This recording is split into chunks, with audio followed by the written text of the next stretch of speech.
So frustrating. I just uploaded a 25-minute or 22-minute video and the sound wasn't working, which sometimes happens on my computer. So I'm going to try and redo all of it. I'm determined to try and catch up. So we are going to do this lesson tonight, one way or the other. Okay. So, when I did this at the fellowship, we did this part at the very end. But because it takes a while to write out and I don't want you guys just to have to sit there and watch me write, I thought I would do this part first and then we'll come back to the rest of the lesson. Um, I'll just read it, I guess, to start with. Bereshit bara Elohim et hashemayim ve'et haaretz. Ba, that's a prefix. In. And then this in here, it's pronounced Resh the way the word has been reworked. Normally, you would say Rosh, Rosh, and that means head. It can be like the head on a person, or it can be the head of a committee or an organization. Excuse me. Or it can be the head of a river, the headwaters. So it means, excuse me, I may have to get some water here. I'll try not to make you guys suffer too long. It's the beginning, the head, and when you put the eat on the end, it turns it into another word, beginning. So in beginning. And when you translate into English, we add the word the a lot of the times when it's not there in Hebrew. And that's just the way it is with translation. You cannot, very often anyway, go exactly word for word from one language to another because it won't make sense in the new language. And so you kind of make it work so that you can understand it, but then you've not used the original words. So translators are always liars. I mean, there's just no way to get around that. And it's not a bad thing. You just have to pick how literal do I want to be. So in the beginning, the is not in there, but that's how we would read it. In the beginning, bara Elohim. We know what Elohim is. Bara, that's created. And the verb goes ahead of the noun in Hebrew.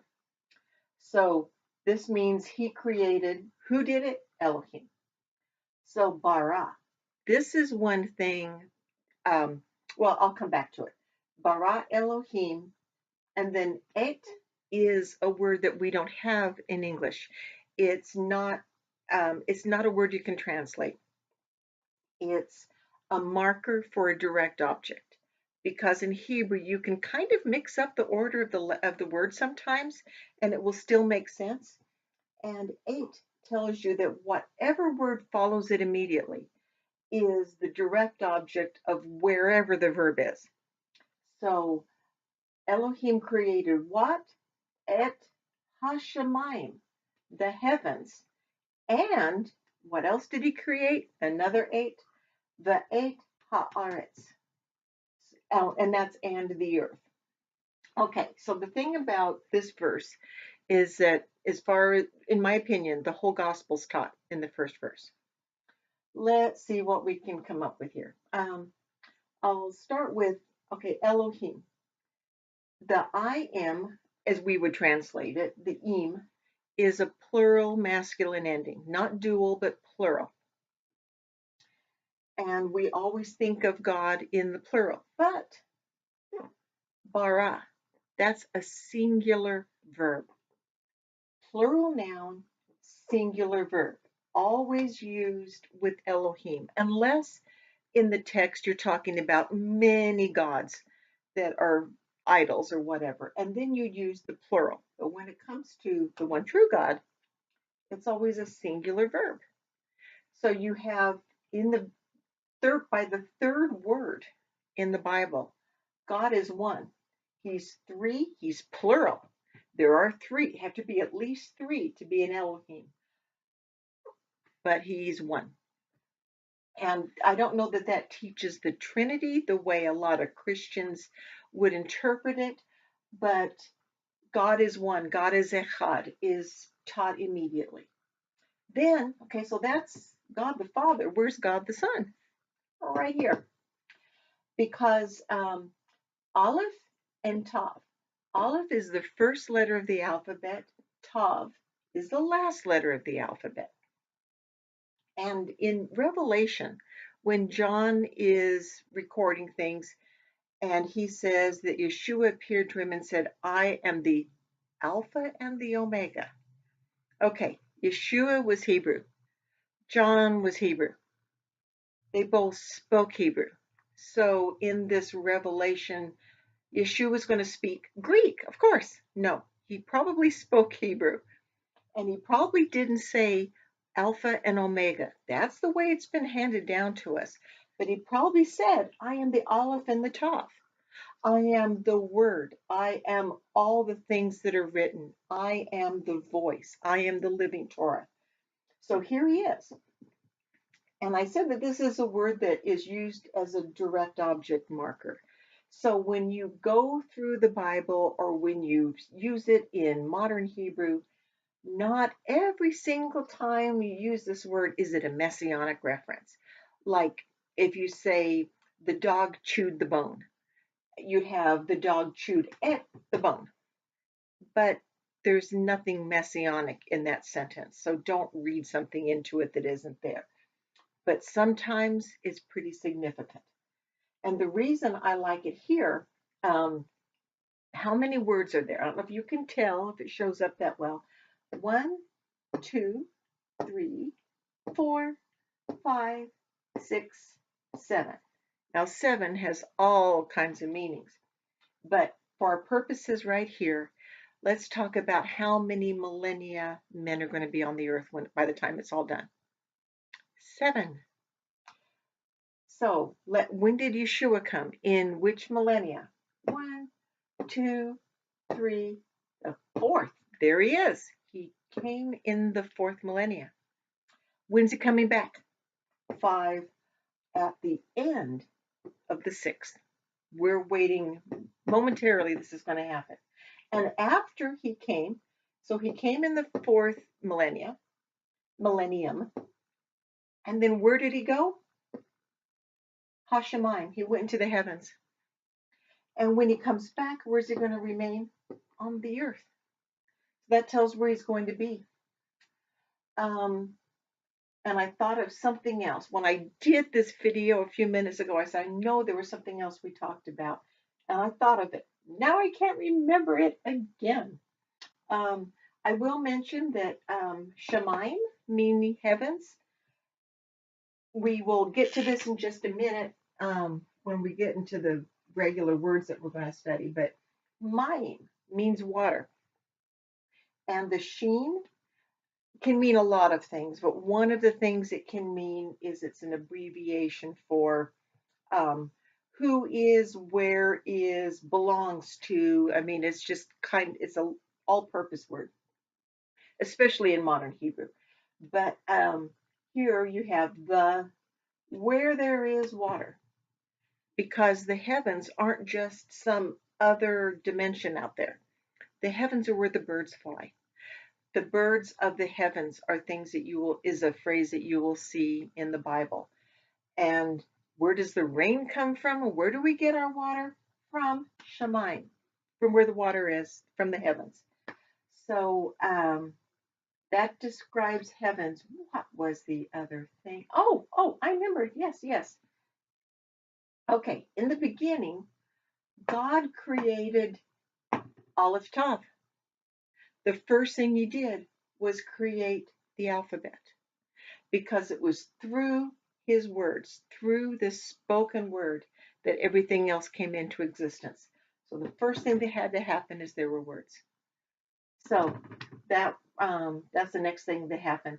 And then somebody else, I think it was Becky, pointed out when we talked about this a couple of weeks ago, that since it says there was nothing created except through the Son, so God had to get through the Son to make the heavens, and through the Son again to make the earth. So there's all kinds, and there's probably a lot more if you want to read into it. But Most of the gospel is right there. So this lesson was about, and I hope it works this time, about the letter mem. Oh dear, where is my little cheat sheet? Okay.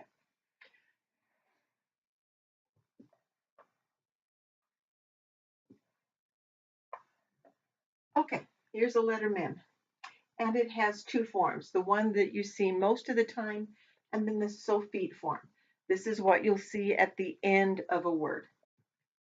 And it can be used as a prefix, or it can be a word that's, what if I do it? Yeah, okay. Okay, mean.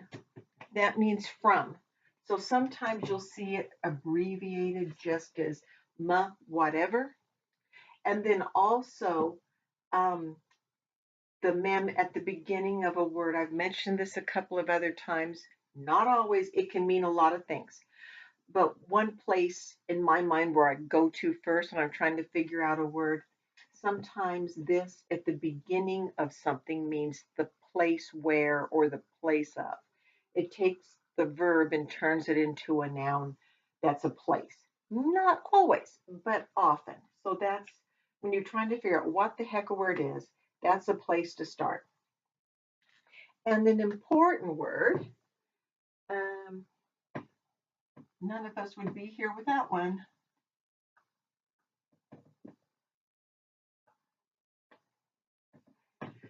Aim. That's mother. Um, the head. Oh, and I didn't even explain what the mem meant. It's water, which can be chaos or life. Water can be the flood that wipes everything out, or water can be what we need to survive, even ahead of food. So water can do a lot of things. In this word, it's the head of life or the one who makes life. So the mother is the head life giver. And then I said, I already talked about mine. Oh, no, I'm going to do it again.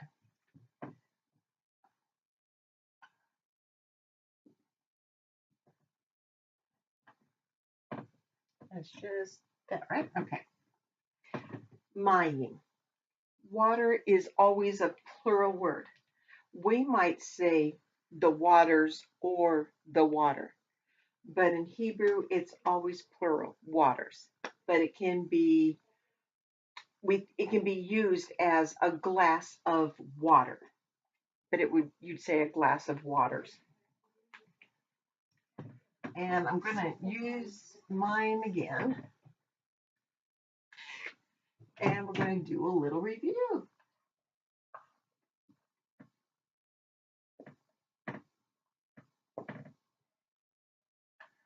Okay, what happens if I put a hey on the beginning? And whenever you use it this way, you have to put a dagesh on the inside of the next letter. You're not, well, most often, if it's an ayin or it's an aleph, you're not going to do that. But most of the rest of the time you will. It's just one of the rules. So we have hamayim. What does that mean when you put the ha on the beginning? The waters. And what if I did, okay, you remember what this would be?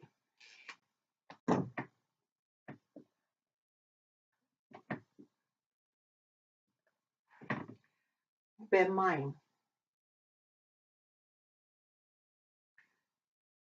It's a prefix again. Here's the house where you go inside. The prefix is in. So this would be in waters. We would say in the water. And again, that's just what you have to do when you translate. But what if in Hebrew, what if you wanted to talk about a specific body of water in the waters, the one that you know that we're talking about? Well, you'd combine the hey and the ah sound with the ba, and it now becomes ba, ba mine, in the waters. or in the water, depending on how it's used. Let's see. Okay, so doing something a little different.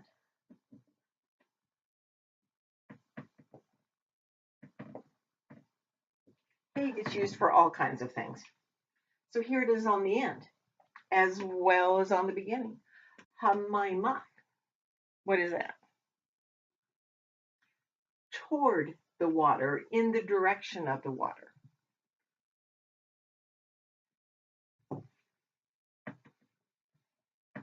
And I forgot to take this out last time because it wouldn't be there otherwise. Okay, so what if I put this on again?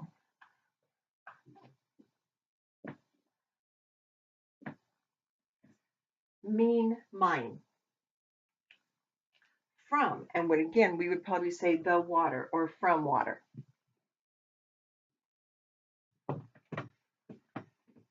Playing with all those prefixes and things with another word.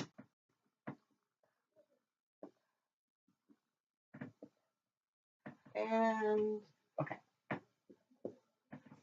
Now, do you remember, this is a dalet, Nun Sofit, this is and the dalet has a dagesh, but it doesn't make any difference how the word is pronounced with the dalet. Some letters, like the bet, it could be a ba or a va, but with the dalet, it's always the same, whether it's a dagesh or not. It's just another detail to memorize. So, don. And when we read it in the Bible, we usually say Dan. So this is the tribe. It can also mean judge. So let's add some things. Let's see.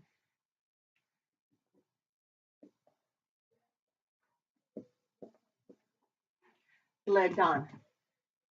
What's that? When you put the lamed on the front. For, usually, for judge, or again, we would add the word the, for the judge, even if it's not there in Hebrew. To translate it, that's what we would say. Let's see, but if you wanted to, if in Hebrew you're talking about not a judge, but a specific one, or a person named, no, it wouldn't be that. One where you need a definite article. Ladan. And then, so this is now going to be a noon in the middle of a word, so it's no longer a Nun Sofit. Now, the hay's on the end. Dana. It could be two things. It could be in the direction of the judge, but more likely it's just a feminine version, so that it'd be a girl's name, Dana.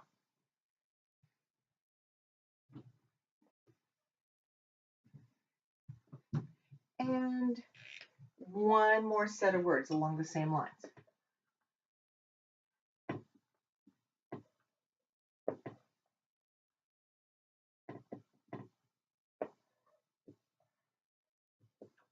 Okay, this is not a letter we've gotten to yet, but it's another one of those guttural sounds that I don't make very well. Melech, not melech, melech. And that means king.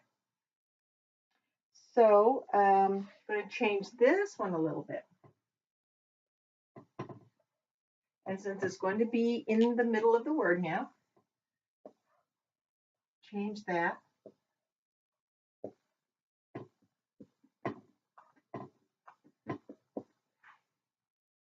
Mal, because that two dots there is our schwa or a stop. If you can stop, you do.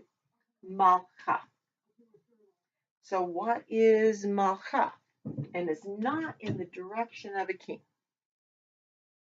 It's queen. This is a feminine ending for it. And malcha is a common girl's name in Hebrew, in Jewish circles now. Oh, I forgot something. It needs a doggish. Oh, not a, that looks like a little pea sprout. There we go. Okay, so now I'm going to do something else. Let's change this back to a verb just for a moment. Don't need marker all over me. Okay, so that's malach. In this case, you do put the emphasis on the second syllable. And this is the verb. He reigned as king. He kinged. Now, let's see. And I'm going to add another mem at the beginning.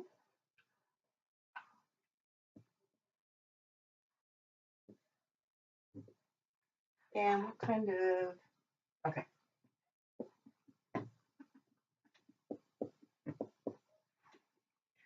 Mamlacha. Mamlacha. What are some of the things that mem can do? It can be with or from, or it can be changing the verb to a noun. In this case, that's exactly what it's doing. And it is the place of. And it's a feminine word. It's not just about a queen, but the word is feminine. So it has the ah ending. Place of king or queen.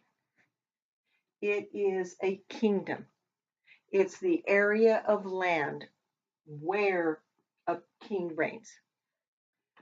And that's not the word that we use in the Shema. We say a different word that we translate. So we still have this three-letter root. I'm going to change the vowels though. So we still have same letters that we're working with, but you need to put in, yes, okay. That's going to be your vowel. And is that right? Mal. Nope. Okay. Malchut. That actually means, that's the word that we have in the Shema, and it doesn't exactly mean kingdom. Very close. It means the reign of a king or queen, or their kingship. It's something a little more abstract, because God does not rule over a place with boundaries. He doesn't rule over that kind of kingdom.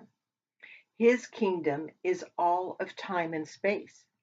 His reign is forever and everywhere. So he has a malchut, his reign. And when we say it in the Shema, we say malchuto. There's an O on the end.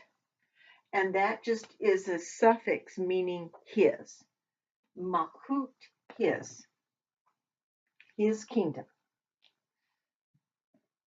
And I think that's all we're going to do. And I will see if the sound worked this time. I hope it did. Have a good rest of your day.